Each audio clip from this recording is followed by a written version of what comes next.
নমস্কার বন্ধুরা, আজ আমার নিবেদন এক কনস্টেবলের চিঠি। সুবোধ সরকার।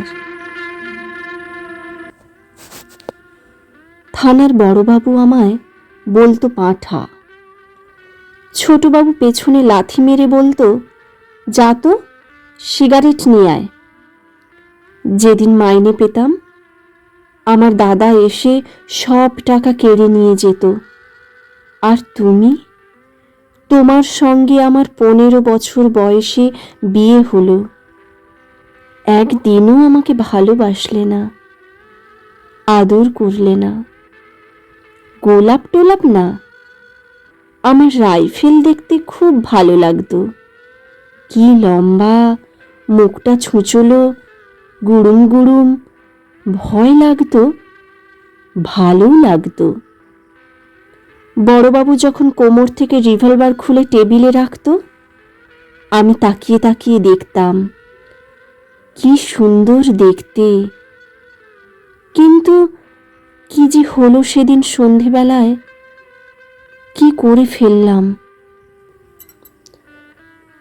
কোথা থেকে কে যেন একটা মেয়ে ছেলেকে ধরে আনলো।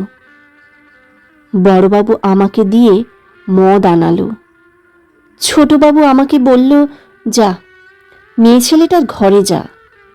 আমি গেলাম। সত্যি বলছি তোমাকে, তুমি আমার বউ।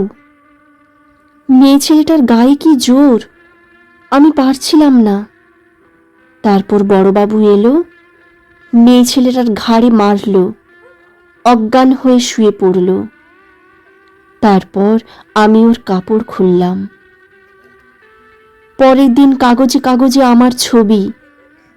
মেয়ে ছেলেটা আমাকেই দেখিয়ে দিল। তুমি বিশ্বাস করো, তুমি আমার কত দিনের বউ। মায়েরই বলছি, আমার মনে মনে ইচ্ছে হয়েছিল, উঠেও বসেছিলাম মেয়ে ছেলেটার বুকের ওপর। হঠাৎ তার মুখটা দেখে কষ্ট হলো। একবার চোখ খুলে মেয়ে লোকটা আমাকে দেখল। কি চোখ রে বাবা, আমার গা গুলিয়ে উঠল। তারপর বড়বাবু আর ছোটবাবু আমাকে সরিয়ে দিয়ে বলল, তুই একটা ছাগল, যা গেটে গিয়ে দাঁড়া। আমি 1 ঘন্টা 2 ঘন্টা গেটে দাঁড়িয়েছিলাম। আমি দাঁড়িয়ে থাকতে থাকতে বসে পড়েছিলাম টুলে। টুলে বসে থাকতে থাকতে ঘুমিয়ে পড়েছিলাম। তারপর তুমি সব শুনেছ, কাগজে আমার ছবি দেখেছ।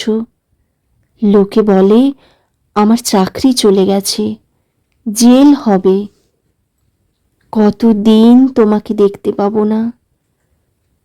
আমি খুব বোকা বলে তুমি আমাকে একদিনও আদর করনি। আমি যখন জেলে থাকব, একদিন অন্তত, একদিন আমাকে দেখতে এসো।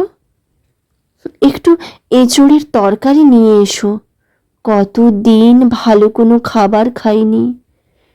বুড়ো মাটাকে একটু দেখো। তোমরা ভালো থেকো, তুমি ভালো থেকো। ইতি, তোমার নিধিরাম।